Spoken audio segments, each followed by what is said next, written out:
Dans un petit village entouré de dunes dorées, vivait Ali Baba, un simple bûcheron. Chaque jour, il partait dans la forêt avec sa hache, rêvant d'une vie meilleure pour sa femme et pour sa fidèle servante Morgiane. Malgré la pauvreté, il était heureux, car son cœur était pur. Cassim, son frère, vivait non loin de là, riche marchand mais cupide et arrogant. Un matin, Ali Baba entra dans la forêt pour couper du bois. Alors qu'il avançait, il entendit un bruit sourd. Des chevaux galopaient. Il se cacha derrière un rocher et vit apparaître 40 hommes armés, menés par un chef imposant. Le chef leva la voix et dit « Sésame, ouvre-toi !» La falaise s'écarta lentement, révélant une immense caverne remplie de trésors. Ali Baba retenait son souffle, fasciné par cette richesse insoupçonnée. Quand les voleurs partirent, Ali Baba s'approcha avec prudence. Il répéta les mots « Sésame, ouvre-toi !» et la porte s'ouvrit. En entrant, il fut ébloui par la beauté du trésor. Il ne prit qu'un sac d'or, songeant déjà à nourrir sa famille. De retour au village, Ali Baba montra le sac d'or à sa femme. Elle resta bouche bée. Morgiane, témoin de la scène, l'encouragea à rester discret.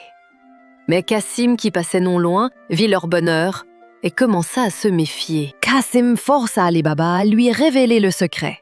Aveuglé par la cupidité, il se rendit seul à la caverne. Il entra, rempli d'avidité, mais lorsqu'il voulut sortir, il avait oublié la formule magique. Les voleurs découvrirent Cassim piégé. Furieux, ils comprirent qu'un autre connaissait leur secret. Ils jurèrent de retrouver l'homme qui avait découvert leur trésor. Les voleurs marquèrent la maison d'Ali Baba pour l'attaquer de nuit. Mais Morgiane, rusée, comprit le plan. Elle remplaça le signe sur la porte et sauva la maison. Les voleurs, perdus, furent trompés. Plus tard, les voleurs revinrent, cachés dans des jarres que l'on déposa chez Ali Baba. Mais Morgiane, soupçonneuse, découvrit le stratagème. Elle fit bouillir de l'huile et neutralisa les voleurs, un à un. Le chef des voleurs, furieux, tenta d'attaquer Ali Baba.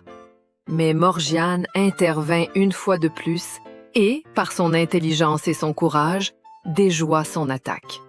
Le chef fut vaincu. Ali Baba, reconnaissant, embrassa la main de Morgiane.